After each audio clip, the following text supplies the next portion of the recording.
Well, aloha kakahiake, everyone. Today is August 6th, 2021, and it is 8:55 a.m. Hawaii time right now. And if it's not 8:55 a.m. Hawaii time for you, you listen to the pre-recorded version. So scroll up a few minutes, unless you want to join us for the pregame show where we kind of warm everything up. We got our microphones going, and right away there's Joan. Joan, aloha from Colorado Springs, thrilled to be a brand new member of the Islander Ohana. Joan, I'm so stoked. I saw your registration came in right away. I can't wait to kind of get the thing started. We're going to be starting in the fall in just a few weeks. I am here, and also Ray came. Ray from Afghanistan's got a time difference over there, so Ray kicked in early about 8:12 a.m. Hawaii time. Ray, hope you're still there. If you are there, whether you're there or not, aloha from Afghanistan. Ray's always there, and Jim, you're going to have to kick up the game, dude, because people are coming on before you. You've always been the first guy. You need to be. You need to be the first guy now. Anyway, Jim, welcome. So everybody, hey, I've got Dylan from the Big Island. We got Scott Startsman from Oahu, who's actually on the Big Island today, and we have Heidi Dollinger, who's from Maui. Let's warm up our microphones. Heidi, give me the coffee update. Give me the Maui update. How are things over there? Well, Maui's great. Life is always better with good coffee. I was able to go to my favorite coffee shop this morning, and which is Badass. I think a lot of you know. Badass Coffee Company, yes. And they're serving one of my favorites, the red Kauai, and it's just really rich. Highly recommend it. If you can't get here, I think you can order it. I sound like I'm selling coffee. I'm not. I just really love it.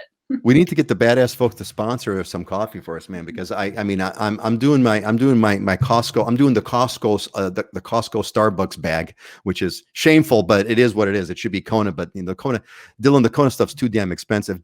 Scott, what's tell us where you're at and what's the shirt you're wearing and all that kind of good stuff. What's going on, Scotty? Yeah, I'm over here on the Big Island. I'm staying at the Monolani Resort. It's a gated little condo complex called Kulalani.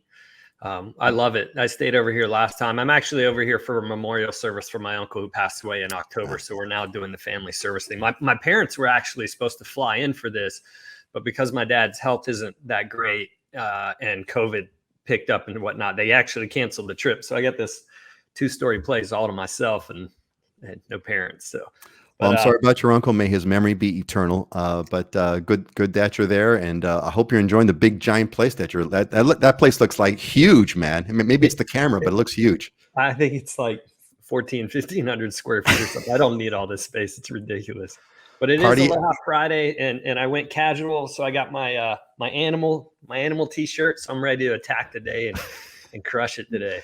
Isn't that Grover from Sesame Street? I think that's Grover. It's the drummer Animal from. The drummer. Yeah, he was awesome. He was. We got a few more people who popped in. Charles, welcome, Charles. Good to see you. Aloha, Charles. And Christopher Longley is with us. Aloha, Christopher. And Judy is back. Aloha, Judy. Judy is an alumni of the Islander Ohana, and we're really glad that she's with us. Actually, I got a really quick little picture over here.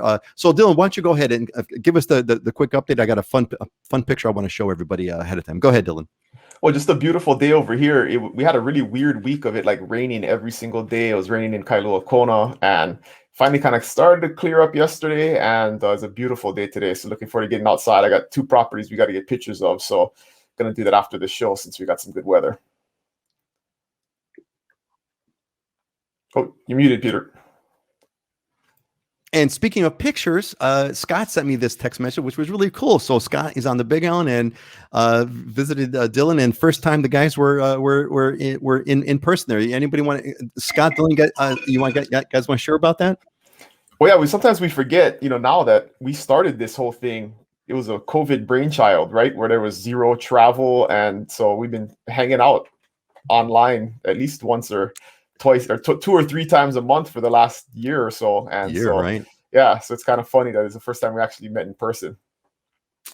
Yeah, I usually, when I come out of the airport at Kona, I usually go left, and Kailua Kona, or Kona town is to the right. And I had a couple of hours to kill, and we hadn't ever met up. We've been trying to get together, but we're kind of separated by about an hour.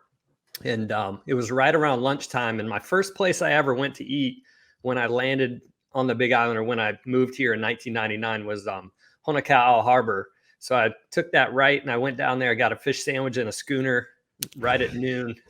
perfect timing. And then I was like, so I hit up Dylan. He happened to be around, so we were able to catch up finally.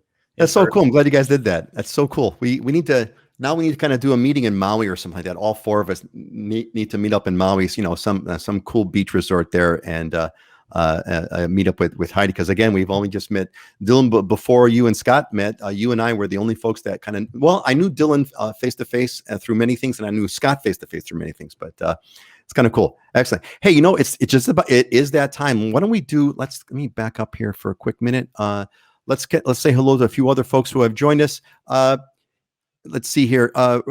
Ray, timing is off here. Waiting a couple hours. Hey, Ray, welcome back, buddy. Glad. Thank you, Ray, for your continued service, serving our nation. And you are in Afghanistan. Hope things are safe over there. We hear the news that Afghanistan is being vacated or leaving or whatever. So hope all is well, everybody. We're all looking out for you. Robert H, welcome. Robert, glad to see you. And Val is with us. Aloha from Mililani. Aloha, Val. Val, I've got your question ready for you, and Dylan's been prepped on it, so we're all set. Val sent us a slide earlier about a question on the Big On. Jim, hold on to that question, Jim. The current Hawaiian market, how does loan pre-approval matter? Still valid for a month or 6? Great question. And Auntie Joyce is with us. Happy Aloha Friday, Auntie Joyce. It's kind of fun. It's like a bunch of people. We all get together right on Friday night. It's kind of neat.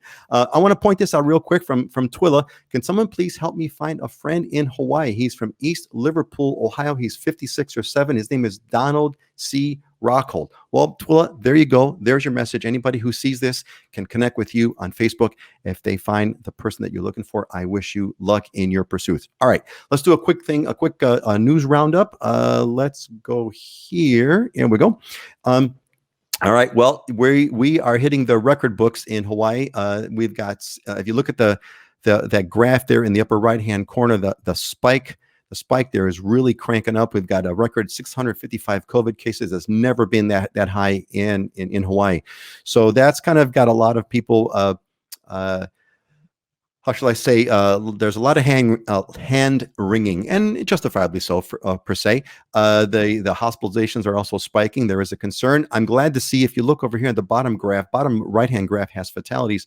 Those have not yet followed. So that's good, but those are trailing indicators as well. So we'll see what happens. And I hope we get through this period without too many fatalities. But what is possibly happening is the vax exemption may be going bye-bye. So there's some talk about they may, right now, if you're vaccinated, if you're from the U.S. mainland and you're vaccinated, you can skip quarantine. There are some discussions about taking away that vaccine exemption. So we'll see. It's still clean right now, but this may be changing. So there are signs on the horizon that stuff is kind of changing. We'll see. But just to kind of, we've always tried to give you folks the heads up, right? If you kind of followed us every week, you kind of see a lot of things that we talk about week after week. It kind of starts to come through. We'll see if this one is going to be one of them. Maui is clamping down on vacation rentals. So there's been and I want to hear what Heidi's going to say about this, but basically the mayor of Maui has made an agreement with with Airbnbs and things of that nature, where basically if your property's tax map key, that's like the ID, the serial number, if you will, of your property, if it's not registered with a legal vacation rental, the Airbnbs and VRBOs of the world will not list your property. I think it's my personal opinion, I think it's a good move. We've got to follow the law. Oahu is clamping down on turos. Apparently what's going on, the turo thing is really hilarious. There's a bunch of people that have been, the story was that there was one individual who had like a dozen Jeeps, and he was parking a dozen Jeeps on his residential street for turo. That's illegal. You can't do that. You can have a turo, but you have to use your own property, your own driveway. You can't store the cars that you own and rent out on turo on the residential. So the bottom line is there's a lot of clamping down going on. That's kind of what's happening. The industry overall, people are clamping down. The tourism rush has got many people alarmed. We were used to things being quiet and calm, and now there's where we feel like we're being overloaded with tourists. And there is a pushback, and that you're seeing the pushback, the vacation rentals, the turos, and things of that nature. So that's the quick news. We had a couple of things pop in real fast. So one question that came in from Tom Kerr popped this in, and Tom, I put your little line up there. Let me make everybody go. Here we go. So Tom had sent this question earlier, thanks via the online forum. Thanks, Tom. And he wants to know about the brush fires on the Big Island. So Dylan, there's been some stories on brush fires, some of the biggest ones, if I'm not mistaken. What can you tell us about what's going on the Big Island with those brush fires, Dylan? Well, right now, not that much. I think this pretty much died down, but I mean, it was huge. It was 40,000 acres that burned up in the central part of the island. So there was definitely some concern. They evacuated Waikoloa Village for a short period of time and then canceled it. So it wasn't even 24 hours, and the residents could come back. But I actually drove by the fires on Saturday last weekend because my brother's boy had a graduation party. So we were going to Waimea. So I live on the kind of southeast side, and we had to drive across towards Waimea, and we could see it in the distance, and there was really heavy smoke. So it's pretty much just grasslands. There were a couple of homes that were burned, but luckily the larger population centers weren't affected. And it's not uncommon. I mean, once a year or so we get those. There's really dry areas with grasslands up in the central part of the island, and lightning will start them. Somebody throwing a cigarette out the window will start them. But there's a lot of fire breaks that are already, over the years that have been built in, and they deal with them pretty well. So luckily, I think the worst of it was spared. But it's definitely a lot of smoke last week. I mean, even where I live, depending on which way the wind was blowing, you could smell smoke, and I'm like, an hour drive away from where the fires were. So are you leeward of where the fires were? Not, in other words, the trade winds would the trains would carry smoke past you folks, or how do you stand in relation to wind direction? Yeah, we're on the southwest of it. So if the winds were blowing southwesterly, then we could smell it. Because it was funny, my brother lives in Waimea, which is just kind of north of where the fires were, and you could actually see them from his house. He could look out into the distance and see them out in the plains, but no smoke because the wind's blowing the other way in the cross direction towards us. The trades are blowing from out of the northeast to the southwest, and so he's north and he doesn't see it. Yeah, interesting. Very cool. Let's see. We got a couple of comments over here real fast. Let me see. We got a couple of things. So Jim and Kath, aloha from Mortgage Underwriting Land in Oregon. Well, Jim and Kath gonna bring that mortgage underwriting skill to Hawaii one day, hopefully. And Jen Tomko.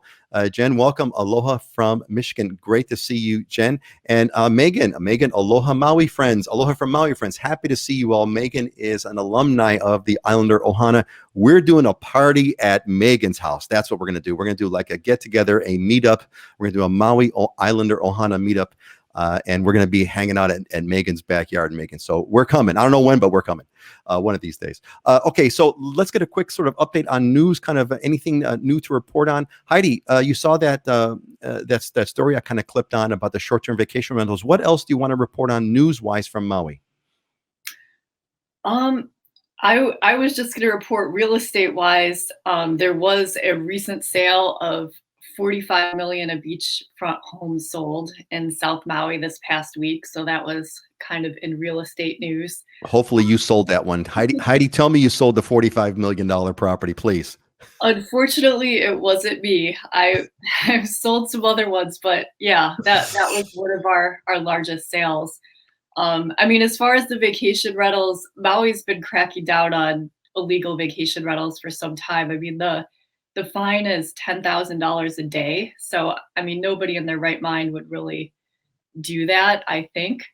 But there are plenty of places to have legal vacation rentals, and that really hasn't changed. So it's just the illegal vacation rentals that they're cracking down on. And I mean, I think that's good. It's a fair playing field for everybody. It also makes people's properties more valuable if they have a legal vacation rental. So. Yeah, I think Oahu let the illegal vacation rentals run rampant. It's a huge problem, and it becomes this sort of monster that you can't control. Megan agrees. Megan, all right, yes, we are doing it. We are going to be absolutely planning out a meetup in Maui for sure. And Jeremy's got a little bit of a shout out here. He says, "Yeah, aloha back from 6 weeks in Maui. I need to find a place in Haiku." Well, Jeremy, talk to Heidi and get a place in Heidi. Aren't you near Haiku? Isn't that where you or no? I live in West Maui, which is on the West Coast. So and haiku is where in relation to west? Where's haiku? I'm completely ignorant of where haiku is. haiku would be up north. Got it. Yeah. Got it. Well, Jeremy, you know who to connect with. Jim says, I've been watching a live Maui beach cam for about 10 days. Hopefully not 10 days straight, Jim. Especially Ka'anapali Beach, there are hardly overrun with tourists. I think that's what's interesting, Jim, is that I think there's statistically less tourism now than there was pre-COVID. It kind of varies, but I think it's the perception that we all have. We had this empty place all to ourselves, and now there's like more people than empty, and so it's too crowded, and we can't take it. So anyway, Scott, what's news? What's news? Non-real estate news. What's news on Oahu that you want to report on? Yeah, there's two things. Actually, Governor Ige just mentioned that he's not going to extend the eviction moratorium, which is actually, I think it's up today now. But the process for that is I guess if homeowners start to give out eviction notices, then you have to go through this kind of mediation component. So this is going to drag out for a while, and it's kind of interesting to see. And with the CDC having more or less extended the eviction moratorium based on hot spots, that could change here at any moment's notice. So it'd be interesting to kind of see where things go from there. But I already know we're not going to have just some flood of people putting their homes on the market and stuff. So don't expect that. But the other interesting one that I had, man, I mean, coming over here for example, this place, I tried to about 20, 30 days ago, I tried to set up reservations at Canoe House, at Brown's Beach House, wherever I could. Roy's had they were 30 days out on a reservation. I couldn't get any. And I went out on to dinner the other night on Oahu, and I was talking to the guy. I was sitting at the bar talking to the guy, and he said they had shut down during COVID. And he said he enjoyed it because he was getting paid $6,000 a month, 72 grand a year to stay at home with the kids. And I was like, oh man, like, okay, why go back to work? And when I was talking with my family at the seafood bar, we've got guys working, 70, 80 hours a week right now because we can't get the employees to come in. So the restaurant situation and trying to go out to dinner and that service-side industry is just totally screwed up right now. Yeah, I think that's a big part of it, is that it not only are things like more crowded than they were before they were empty, but no one's going back to the service jobs, and so there's long lines for everything, which is a bummer. Got a few other comments over here. KT Morris said, love all of you, never missed one. Awesome, KT. However, can't watch live because of work, but watching live now. Awesome, KT. It's so good to have you there. Visiting Kona during maintenance in the lovely house. Dylan got us. All right. Well, okay. This is a Dylan Ohana member. Can't wait to actually live in it soon. So Dylan, give a shout out to KT over there. Yeah, super stoked for KT and her family. They had they are of the class of people that had the faith to buy during COVID, and man, what a smart move that was, because the house that they got has already appreciated significantly, and it's so much harder today than it was a few months ago to get into a house. So awesome for them, and we'll see them here in the next few days, I'm sure. That's like totally. Those are like my favorite stories. I just love that overall. And Auntie Joyce kind of chimes in over here. The reason why we have a 3-car restriction on our street is because a neighbor used his home to store lots of cars, vans for his business rentals. Yes, the rules have changed to understand tour restrictions. It gets out of hand. Yeah, it's called economics, Auntie Joyce. And if there's an economic reason and if there's an economic incentive, that's what things are going to happen. And so that's why kind of have to temper that. Thankfully, hopefully things are going to get all kind of squared away. Okay, I think that I got everyone's comments over here. Val, I've got your question, so I'll be kind of bringing that up. And let's before we go. Okay, so we're going to talk about next up is the real estate market update. So let's give a quick question to Jim David, who asked a question: in the current Hawaii market, how much does loan pre-approval matter? Still valid for a month or 6? Well, I can tell you it matters a hell of a lot, but I think the question is, how long is it valid for? Dylan, you want to tell us how long typically are loan approvals sort of good for, or pre-approvals? Yeah, normally they're good for 30 days. But they can easily be updated, right? A lender will just need maybe an updated bank statement or check that to make sure that you haven't done anything crazy with your finances and they can issue you an updated one. But on the question of how much does it matter, don't even show up unless you got one, because you got no shot. So it absolutely matters. Thank you, Dylan, for expanding on that. Scott, you want to add to that? Yeah. So in other words, don't even think about placing an offer unless you're pre-approved, certainly in today's market. Scott, anything you want to add to that one?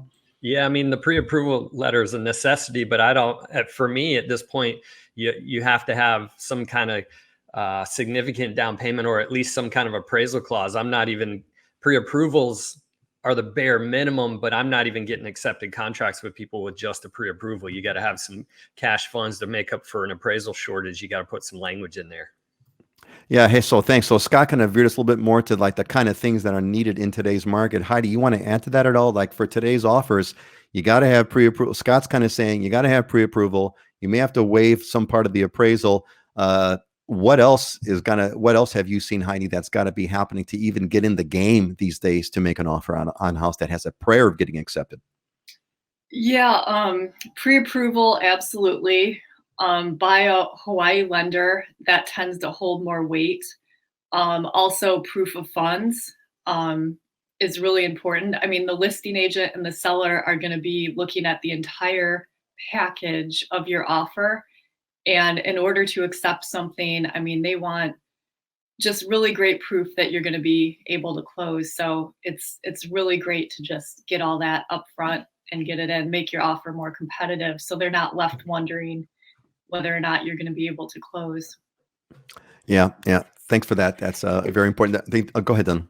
Yeah, one kind of, this is a detail, but strategy thing, but one discussion I'm having with buyers that are doing financing is to consider putting into your offer, the maximum that you can put down versus what you want to put down. Because when you're presenting the offer, you want to show the most amount of cash as possible to make your offer the strongest. Once you get into under contract, if you work it out with your lender and you can continue to close the loan with a lower amount down, we can make those adjustments, but you have to be able to commit to doing that larger down payment if necessary. But, a lot of people with the stock market doing well and interest rates low, they don't want to put money down. They'd rather borrow money from the bank at 3%. But that may be something in the short term that is detrimental to your offer having the chance of getting accepted. So maybe put that money in, and then 6 months from now, you can refinance or do something else. Or during the loan process, if you can reduce your down payment and still close the loan, we can make those adjustments along the way. But you really want to consider showing the most amount of cash possible in the offer process, and then putting yourself in the best position possible to get it accepted. That sounds like a secret of smart offer submittals, Dylan. I don't know if we should have made that public to the entire world right now, that hot tip, but good on you that you're willing to share it. I think Jim and Kath is kind of chiming in here regarding pre-approval letters. In my humble opinion, they're only as good as the lending officer that issues it and how much homework on the borrower they have done. What do you guys think about that comment? Like Heidi said, that's why a local lender is so important, because when I'm a listing agent and I have 10 offers and 3 of them are from lenders that I know, like, and trust and have done business with many times, those are going to have more credibility than Quicken Loans or Rocket Mortgage or some person that, I know you can just qualify online and even review your documents, right? So. Yeah, that's an excellent point. It's only as good as the lending officer that issues it. Hence, local lending officers are held in much higher regard than other mainland, et cetera, .coms, et cetera. So that's a really good point. We're still talking about we're doing our real estate update over here. So Scott, why don't you give us a quick update? What's going on I saw the news, Scott, that we finally we're not quite where Maui is, but we finally went over the $1 million median mark for single family homes. Scott, what's going on? What do you want to report on Oahu real estate wise that's newsworthy? I mean, 2 months ago, I said, but prior to the end of the summer, we're going to hit $1 million on the median home price. So here we are. There you go. Not surprising. I mean, I actually watched a local economist yesterday. There was some interesting stuff. So we're up 21% in price year to date for single family home. We're actually up 27% for the last month. But this too small of a data set.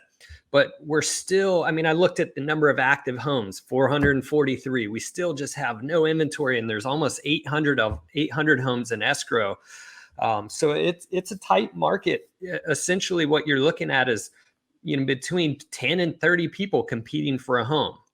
And that's what you're up against on the single family home side. And it hasn't changed. It hasn't slowed down at all yet.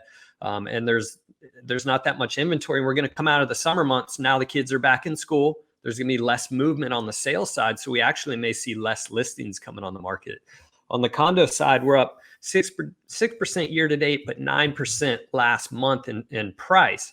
But the interesting thing is I mentioned it last month, we had 1,500 active condos on the market for sale. We're now down to 933. So we've just lost a ton of inventory. And I've been saying that inventory is starting to shrink and dive like the single family home side.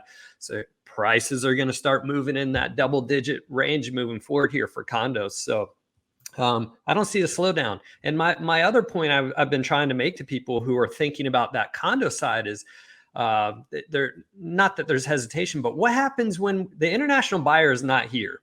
And 25% of Oahu's sales this year have been to mainland buyers, but the international pool has been there hasn't been any. What happens when everybody has been thinking of rethinking their lives at home during COVID and things opened up and we got this big push? What happens when the international market doesn't require the quarantine when they go back, and now we get the international buyer and they're going to be significantly in the condo market area?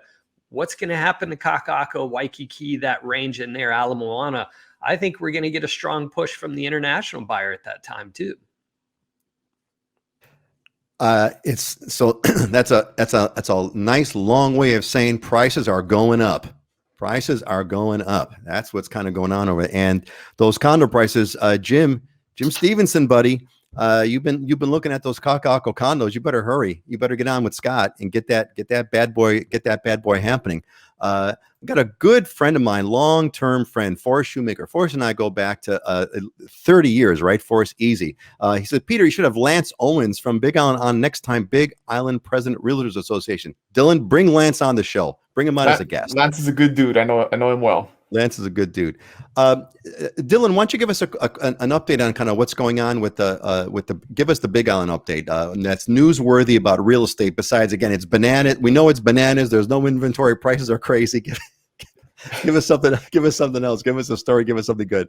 It's pretty much status quo over here. The last couple of months, my market reports have been a broken record. Inventory super low. We're starting to see number of sales fall like month after month. They're compared to last year, obviously way up, but that's mostly due to just there's not as much inventory on the market, so you can't sell as much stuff. The interesting thing this month is condos cracked island-wide, cracked 100% final list to sell price. So people are getting almost 100% on all homes are like 99%, lands like 96%. So it's all like right at the limit pretty much. But condos are on average selling higher than what they're listed for. And I always tell people that the top line number, right, is a year ago there was 2,800 listings for property on the Big Island and 1,000 in escrow. Today there's 1,395 active listings and there's 1,396. There's one more in escrow than there is active listings. So we're like less than 50% what there normally is, and there's just as many properties under contract as there are available. It's crazy. I looked in my market today in Kona today. There's 18 homes under $1 million in the market. There's usually 50, 60. So it's really, I mean, there was that one line that our friend, the economist, Scott, that you mentioned. I'm assuming that you're talking about Paul Brubaker. Paul's a really good friend of mine. I've known him for decades. And, he said it sums it up really, really simple. There's more people who want to buy and no one wants to sell. And that's what it comes down to. Nobody wants to sell. And the crazy thing is, right, is like you keep thinking like something's got to happen here. Something's got to give. I had this experience last week where this, $1.5 million home comes on the market, clearly in a neighborhood that has very easy to comp, right? Not a super unique property in a nice gated neighborhood, but clearly $200,000 over what it probably appraised for. And so I have buyers that offer them 1.4, 100,000 over what it probably appraised for, and commit to paying 100,000 more than the appraisal if the appraisal comes in low, and the sellers rejected it. Then 3 days later, it went into escrow. I'm assuming for full price. somebody's willing to pay $200K over full price. So yeah, I mean, you try and even I'm never comfortable having people overpay for something, but if they're willing to, and they were smart, savvy buyers, this was an investment, they knew what they were doing, and still, it wasn't enough to commit to pay $100,000 over the very probable appraised value. So, I mean, look, I mean, as a homeowner, we're at a stage where our house is pretty soon, well, already is too big, right? So we don't need the kind of house that we've got, and we're kind of thinking about, okay, let's kind of downsize, move out of the house and get into a condo. I'm afraid to do that. I'm afraid because it's like I'm going to sell the darn house, and we're not going to be able to find the darn condo, and so the hell with it. I'm just going to hang on to this darn thing. And oh, by the way, it's appreciating, and like Scott said, 20%. So why on earth? It's it's like almost like a stock market kind of a thing. Why on earth would I want to consider selling something if I know that next year, at the current rate, next year there could be a 20% price appreciation? Why on earth would I want to sell that? So it's this really crazy cycle. I mean, it's really going to be crazy. It's going to do what economics does. The price is going to continue to go up until some people say, okay, I'm going to sell now. Right? I'll sell my house for 10 million. Got it. So Kinaya, we're ready to buy your house. Hey girl, love you. I'm not taking anything under 10 million. So just to let you all know. So the offers start at 10 million. Just kidding. That's called a make me move offer. That's a make me move offer, man. Buy me 10 million. Okay, 10 million, I'll sell. Anyway, and just to be joking, my house isn't worth anywhere near 10 million. Then again, it may be. Who knows? Heidi, give us the update. What's happening on Maui, newsworthy of the real estate market besides the $45 million property that I wish you sold? Well, I mean, same story over on Maui. Inventory is low. It's a totally different market. And the idea of what a reasonable price is for a property has just changed so much in the last 6 months. I mean, what I would have thought even 3 months ago is different than what's now. And it's just really important to keep a pulse on the market. And I think the strategy for buying is different. I mean, you have to kind of do your due diligence up front before the listings even come on the market, because once the listings come on the market, there's not time to go over there a couple times and think about it and go home and then do inspections and ask for this and that. I mean, you really have to kind of start, like, I'm working with buyers before we even make offers, before properties are on the market. So you can be ready to jump in there when the time is right. And everybody's worried about, oh, all the listings are going to get sold. There's going to be no more inventory. Well, I have sellers that are moving, people have life changes, are retiring. I mean, there's all different reasons people sell that has nothing to do with the market. So in a good market or bad market, I mean, you're still going to have things coming on the market. It's about understanding what the current market is and adjusting your approach to fit that and get what you want. Yeah, thank you, Heidi. It's really gonna. I think you really summed it up. We're really kind of going into uncharted territory, right? I mean, none of us have ever seen anything like this. This makes there was a Japanese bubble in the late 80s. Scott, I think you were probably around during that.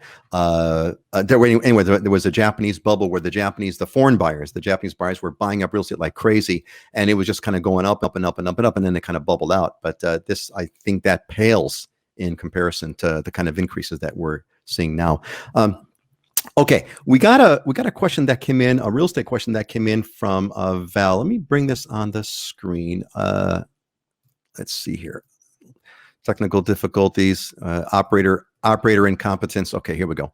So Dylan, this one is for you, and this Val came in. So Val, thank you. I know you're here with us live, and appreciate you being here, Val. So Val, who's from Mililani, says, "Hey, I understand that there are a very limited number of short-term vacation rentals for sale on the Big Island, especially homes with 4 or more bedrooms. What do you think about the new Ainamalu resort homes in Waikoloa becoming more available in future phases? Phase 1 seemed to be gone before most of the public knew about them being available for sale, and even with the high price point, Phase 2 already has a waiting list. Are these properties only attainable through real estate agents with connections? And are multiple homes in a development like this likely to be purchased in mass and then rented out by large mainland investment companies like Blackstone? Val, you win the award for the most detailed and sort of Akamai kind of question I think we've ever gotten. So God bless you on that. That must be a testament to the water in Mililani or something. Anyway, Dylan, what do you want to? How do you respond to Val's question here? Make sure you're muted. Yes, a couple of things. The first one is the phase one was not sold like primarily to people off market. What happens with development properties is that the developer may have 30 homes for sale, but they're only going to put two or three on the market at a time. And then when you go to the development to look at those two or three, they're going to show you all the rest that are available because they don't want to make it look like there's a ton of inventory, right? So when you see homes in a development sell before they're printed, it's because they're all available, but they're only going to market a limited number of them. And that's just a marketing strategy that developers use. But in phase one of Vinyl Model, there were many homes that sat on the market for 200 days. It was a different market back in 2018, 2019. And the crazy thing is a lot of those were selling for like under $1 million, 800, 900,000, and they're all worth like $2 million today in like 3 or 4 years. So that's kind of the phase one piece of it. Those were a normal developer sale. That's going to happen anytime you have brand new builds like that. For the additional phases, right now there is a waiting list, but there's no timeline on construction. They don't have a commitment right now to build. There's still they may need some investors to fund the rest of the development, and the current economy is compounding that. The real estate market's great, but building materials are extremely expensive, shortage in labor, all kinds of issues. So all those things go into building additional phases, but they do have the land ready to go. There's actually, I think, 3 phases that could be built: a condo component and then additional single family home components. So I wouldn't hold your breath on that. It may be a little while before anything happens there, if at all. In general, in Hawaii, it's super hard to build new stuff. Right now, I didn't talk about it during the news update, but the other big kind of political news on the island is they're trying to pass some modifications and additions to the building code. And there's been a lot of pushback because a lot of it will just make it more difficult and more expensive to build stuff. And they want to ban stuff like tiny homes and pre-printed homes, some of the new technology that could make housing more affordable. So that's a constant debate. Is sometimes, we wring our hands and get mad about how expensive homes and property are, and then we elect people that just continue to exacerbate that. So it's a crazy cycle. That is one of the most interesting things, and that we're not going to go down that rabbit hole, but that is one of the most interesting topics that comes up again and again and again, right? Which is, on one hand, we local residents, we want prices of real estate, we want, quote, affordable housing, but on the other hand, we ignore basic economics, and we don't want additional inventory to come onto the market, which is the only thing that's going to drive prices down. But it is what it is, and we're in what we're in. We're going to move on to some questions. Does anybody want to comment on anything that Dylan said, or add anything to it? If not, let's move on. Let's go to so we're going to kind of go into some. I got some more Q&A planned out, but let me get to the right slide here first. So gang, listen, the Islander Ohana, if the fall 21 cohort. I think I've got like maybe 2 or 3 slots left. That's about it. It's going to sell out probably this week. So if you haven't, let me post a link to the Islander Ohana. We talked about this last week, so I'm not going to go into great details with it. But you've heard me mention about a lot of folks that are in the Islander Ohana or alumni from Islander Ohana. Joan, who's going to be joining us. I've got about 3 holes, three spots left, 3 or 4. If you want to be a member of the Islander Ohana and move to Hawaii in the best possible way with the group and be part of what we're doing over here, be part of the meetups and part of the teaching and the training that's going on, you want to be registered now. I put the link in the comments. Pop on, get your registration, and get that thing moving. All right, let's see. Let's take a question real quick from Jen. Thank you, Jen, for sending this. Jen is asking, Jen says, do you have advice on how to get the best feel for different communities? We will be visiting the Big Island for 3 weeks. We are staying in VRBO homes all over the island, and our plans are to hike early and then spend the rest of the day, night, driving, walking around neighborhoods. Other suggestions? Dylan, how would you respond to? I think Jen's got it right over here. She nailed it. That's exactly what I tell people. Stay 3 nights in a VRBO in different spots on the island and figure out which spot you like. So nailed it. There you go. There you go, Jen. We also have a video. If you go to the Living in Hawaii YouTube channel, we put together a video a while ago, which is, how long should I stay to get the vibe? And, it's like, do that kind of a thing and take that same piece from island to island. And Jason, yes, Jason, I saw your registration. I was so happy to see that. So Jason is registered and can't wait. We are going to be talking to you, Jason. Also working with Scott, obviously part of the Ohana. This is, I think the really fun part about the Islander Ohana has been, as people kind of go through the courses, and it's like they're part of the group, right? So they know, like Judy has connected with Dylan, and how Mark has connected with Scott. It's been really cool. So it's really kind of fun. It's all part of like a big group, which is really neat. Okay, let's take the next question over here. So gang, before we go in, we're going to go into some more Q&A here. So I just want to emphasize to everyone, make sure that if you're here with us live, pop your questions in, pop your questions or comments. I've got these slides, I got them all ready. But you who are watching us live get priority. So if you got something, pop it in. Otherwise, we're going to move on with our little program over here. And so we had a question over here that came in from Jess from Waukegan, who says, there's crime everywhere, but what spot would be the most safest one in Oahu to live in? So the big topic here is crime safe, crime free, etc. And we'll talk about Oahu first. Scott, where would you go? Where would you say to Jess, who wants to live in the safest place? Safest place on the island's probably going to be Hawaii Loa Ridge, and I jokingly say that because it's a gated community, and then there's a gated community within the gated community. So I don't know if that's to keep the riffraff in or to keep the riffraff out. But I mean, obviously, gated community is going to be like that. But I look at it as kind of from a socioeconomic standpoint. The more high net worth neighborhoods are probably going to be the safer ones. That East Oahu stretch from Diamond Head to Hawaii Kai is going to be the most consistent neighborhoods, as far as nicer neighborhoods, safer neighborhoods. And then, if you get into Honolulu, now you're getting into an urban core area where you get a mix of, types of housing and things. So it's going to change a good amount. But I would say Diamond Head to Hawaii Kai, those give you your most consistent neighborhoods as far as, quality, safety, good environment to raise kids, good schools, the whole 9 yards.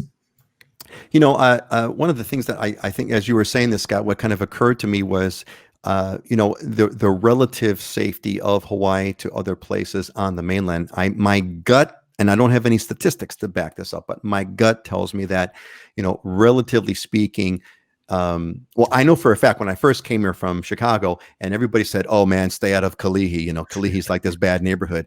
And I'm like, dude, you have no idea what bad neighborhood means. You have absolutely no, let me tell you what a bad neighborhood means. You have, getting shot at while you're at the stoplight is what a bad neighborhood means. In Chicago, the thing was like, if you're going through a bad neighborhood, first of all, the cops will tell you this is legendary. The cops will say, "Don't stop at the red light." So what are you doing stopping at a red light? And you never, ever stop at a red light near the curb. You're never stop at so this is what bad neighborhood means. We don't have that in Hawaii at all. There's not a single neighborhood that I feel uncomfortable going into here on Oahu. And I used to live in Kalihi for a little while. And yeah, so did I. I had some of my best, nicest neighbors were my neighbors in Kalihi. Yeah, I absolutely loved it. So the topic is sort of safety. Let's kind of run up. So Heidi, what if this was a question for Maui, and that question being, where's a safe place? How would you kind of judge Maui? Again, Hawaii is much safer than the mainland, but overall, Heidi, what would be like the safest place in Maui that you would guide someone towards? Maui overall is pretty safe. I would say some kind of planned gated community might be your safest community versus being right in town, like downtown Lahaina or Wailuku. But most of my friends and clients and people that live in these places, I mean, they do not lock their doors. They don't lock their cars, which that just baffles me because I lived in Chicago for a while. I mean, I get in my car and lock the door right away. But I think it's more like what I find with people, it's more a comfort level of the neighborhood. And as you get to know people and have that community, you feel safer too. It's feeling comfortable in a new place. Now, actual crime, I don't have any statistics available. Some buyers do look up, you can look up a website of registered sex offenders. Some buyers look that up. But I mean, there's no neighborhoods that I could think of that are, really terrible or unsafe. It's more just a comfort level of where you feel comfortable living. Yeah, that's actually even a better question, and kind of Scott had brought this up. So Heidi, is there any place on Maui where you would feel unsafe? Yep. See? No. And I've definitely felt unsafe in like other big cities on the mainland in certain areas, but on Maui, there's nowhere I'd feel scared to be. But Heidi, I forgot that you two were in Chicago. Do you remember? I'm sure you remember the legendary stories of like don't stop at the red lights when going through the bad neighborhoods, right? I didn't know about that, but there were definitely neighborhoods that there is a lot of crime in Chicago, and that you might not feel safe. I don't feel that way on Maui. Yeah. I mean, I think anywhere you have to use caution. I mean, but in general, I think compared to, especially living in Chicago, it's very safe. Yeah, especially now, Chicago just like doesn't count as like what Chicago is going on now. As someone who was born in that place, I'm sad to see what's occurred. Anyway, Dylan, where would you say is the safest spot, on the Big Island? I'm of the same mind. I mean, I don't think there's anywhere that's unsafe. One thing that helps you be safe is it doesn't really matter the neighborhood you're in, but it matters kind of who your neighbors are, right? In my old house, I had 2 retirees in the cul-de-sac. My neighbor across the street was a policeman. Like I literally could just leave piles of money in my garage open and nobody would ever take it because there was somebody in the yard doing yard work or walking around or whatever at all times. And so as long as you're friends with everybody, they're always gonna look out for you. And like anytime, I had my cousin stop by one time and drop something off, and I immediately got text messages from my neighbors saying, "Hey, there's somebody in your driveway, with a box," and it was a car they didn't recognize. But on the flip side of that, I'll tell you a personal story about my father-in-law recently got his truck stolen from his driveway, and they live in a really safe neighborhood. But for 30 years, he's parked his truck in his driveway with the keys in it. So there must have been some stupid kids that were in the neighborhood, maybe looking in cars, trying to, see if there were any valuables or whatever. But since there were keys in the truck, they drove away with it. And immediately, that's a cool thing about the world today, small town and social media, is immediately the word went out on social media to look for, and the truck was kind of a unique truck. And I think my wife had 100 shares on her Facebook post, and everybody knew about it, right? I mean, everybody was on the lookout for this truck. So quickly the truck turned up. Like within 12 hours, these kids figured out that this is probably not a good idea, and just abandoned it near a grocery store near the house, and we found it. But the funny part of that story was that there was, so many people knew about it that one of my wife's friends' husbands was driving home, and he passed what he thought was the truck. So he immediately U-turns and follows this truck 10 miles back into Kailua. He was up kind of where we live, follows this truck into the Ross parking lot, and then parks next to the guy and gets out and starts walking towards the truck. And the guy gets out of the truck and says, "Hey, this is my truck. I promise this is my truck. I know everybody's looking for it. This is my truck. It's not the stolen truck." Because I guess this guy's had been confronted several times that day already, because everybody in town was on the lookout for this truck. Oh my God, Dylan, that has got to be the best story. So this is a bad place to be a criminal. Like really, really, tough place to be a criminal because of the small knit community and everybody looking out for each other. So, man, Dylan, that has got to be the best stolen truck story I have ever heard. And as you're saying this, I'm just imagining myself that these let's just say kids stole the car. I just imagine these kids who are all over social media themselves, right, are probably on Facebook saying, hey, dude, man, look, everyone's kind of sharing that we just stole the car. Dump this damn thing. Hurry up quick, man. There's like a 10,000 views on this thing. I can just imagine that conversation. Easy to see that conversation. So we're talking about go ahead, Scott. Well, and I would say goes back to a little bit about the community here. So you don't want to be a criminal. If you are, you end up getting shunned quite a bit from the community, and there's consequences to your behavior here, which goes back to not only why it's so safe, but how we're a community that looks out for each other.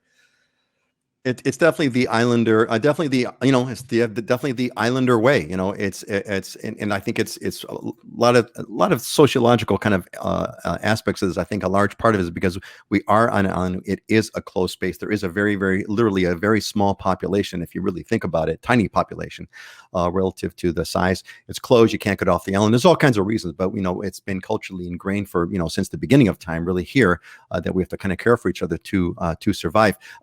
Tom popped in a quick question, Scott, about what about Kailua? We're talking about safety. Anything in Kailua that's no, right? I mean, you could lump Kailua into that east Oahu kind of mirrors that east Oahu. Yeah. So Kinaya, this is a great share. I dropped a Louis Vuitton wallet in Waikiki and someone turned it in. Well, and that's in Waikiki. That's in Waikiki where you've got if there's going to be any kind of petty theft going on because of tourists, unsuspecting tourists, etc. It's going to be in Waikiki. So there you go. And thanks. A shout out. I mentioned Judy's name earlier in the Islander Ohana. Judy, thank you, Judy, for this testimonial. My husband totally connected with Dylan and says I could talk to that guy all day long. They even text each other now and then about sports, etc. Definitely made friends through this program and the Islander Ohana. So Dylan, there you go, man. Dylan's the man. That's why Dylan has like 500 people at his birthday, and if there's a truck, the whole island knows about it, because that's the kind of guy that's the kind of guy that you are, Dylan. And Kenai was they're on vacation and still don't understand it. I can't wrap my head around that one, right, Kenai? It's like for someone who's the mainland way is like no way in hell would you ever get that wallet back. And if you ever do it shows up. If there's ever stories like that on the mainland, it becomes national news. It's on CNN. Someone turned in a wallet. But here I don't want to say it's an everyday occurrence, but it's certainly a very frequent and well-known occurrence. All right, I think we're running tight on time.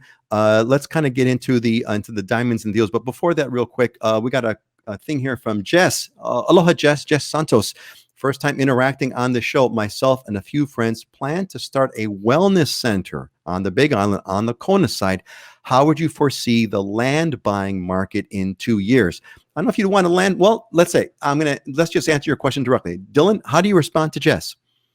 I wish I knew what things would look like in 2 years. I wish I knew what things, 2 years ago, they would be like this now. So you just kind of got to wait and see. I mean, things could get better, things could get worse. Who knows? There's so many big economic factors that play into it, but right now there's very, very little land for sale. So that's generally an issue on the Big Island, is that for land with the type of zoning that you can do things like that on, it can be complicated. So my biggest piece of advice would be start early. Let's talk. I mean, even if you're 2 years out, and then get connected with some people that can help advise you and prepare you for looking for the right thing, because it can be complicated to do stuff like that.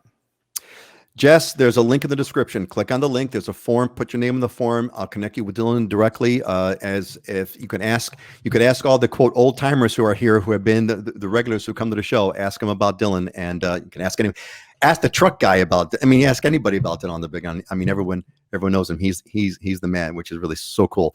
Couldn't have been a better guy. Auntie Joyce has got a thing here. Auntie Joyce says, I drive my husband crazy in the stores when I tell people.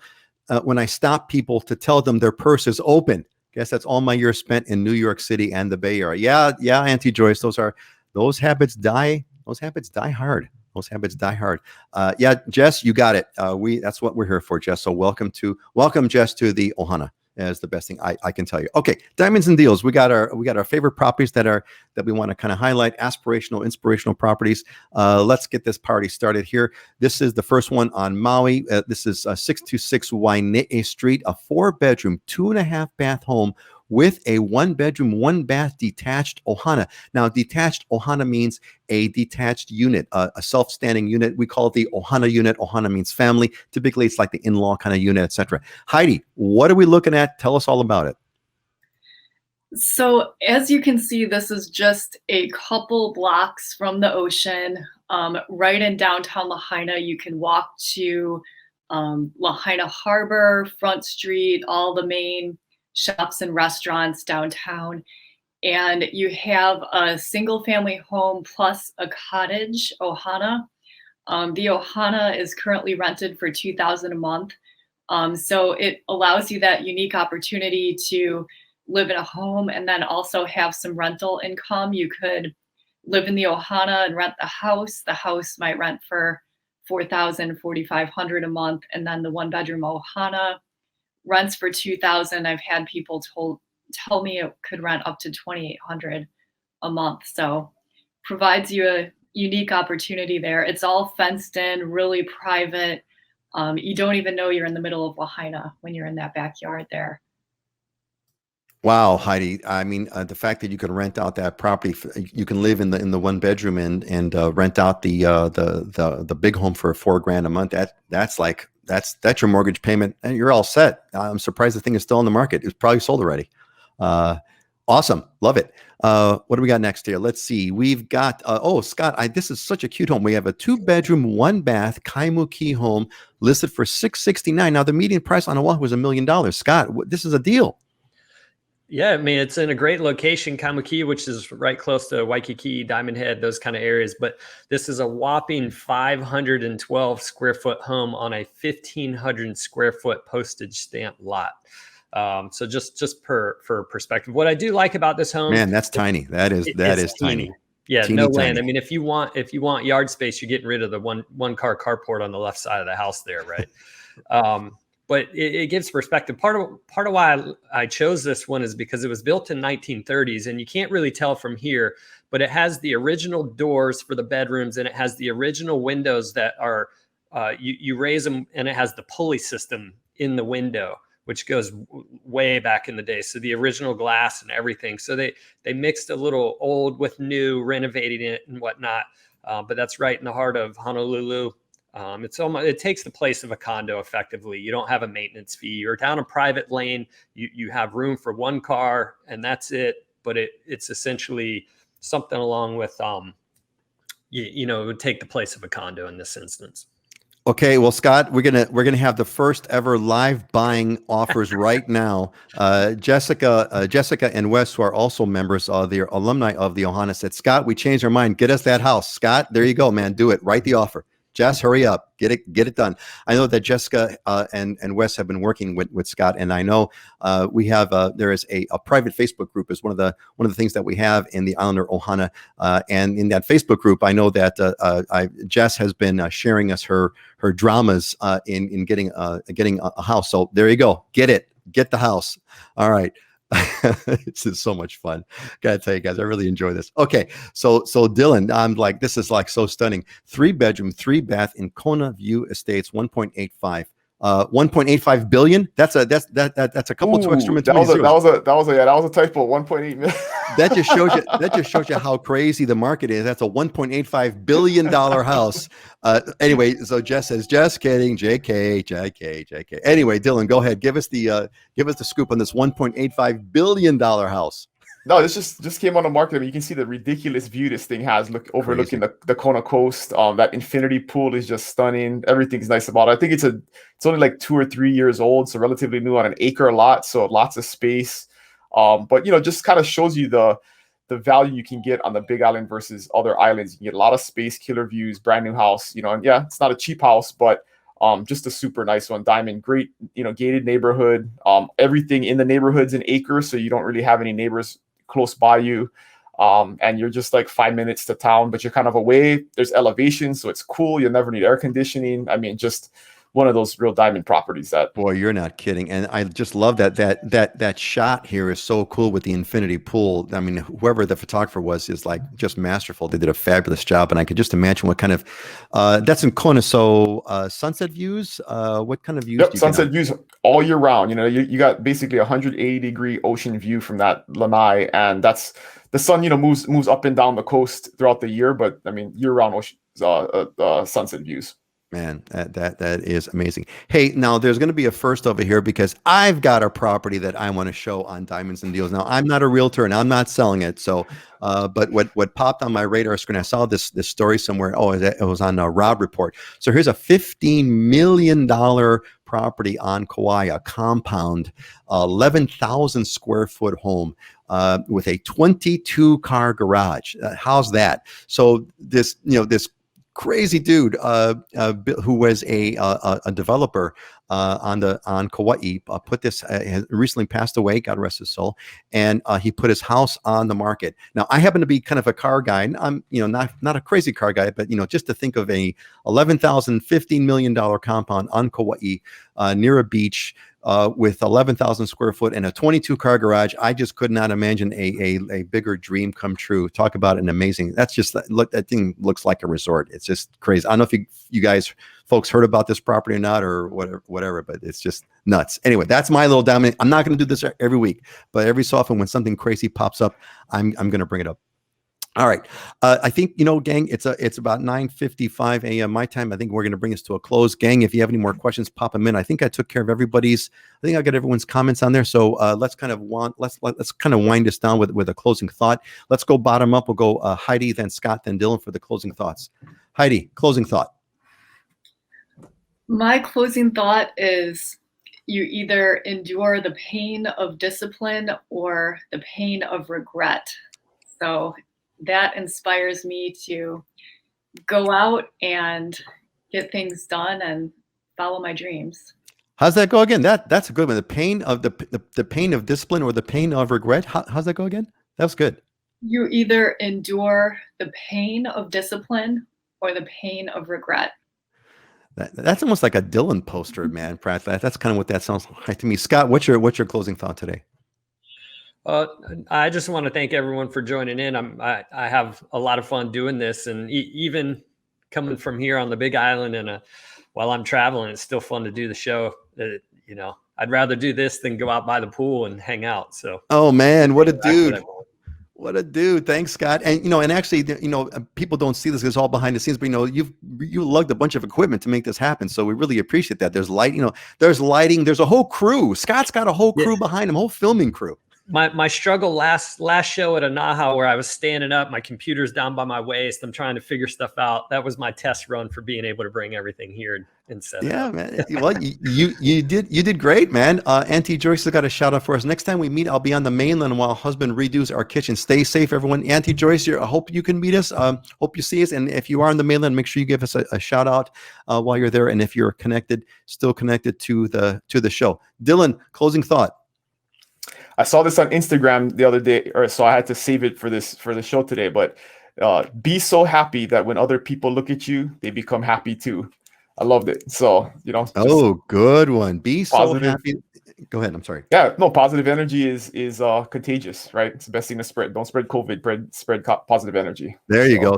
Be so happy. Be so happy and makes others happy too. Well, I hope we've been making I hope that we've been making make you folks happy as well. I know Ray's loving it. So Ray, great show. See you guys next time. Ray, be safe in Afghanistan, buddy. Want to hear the update, and we'll see you in a couple of weeks. Yeah, my closing thought actually that just occurred to me is I've been doing something for about 30 days now, and I'm really, really, really enjoying it.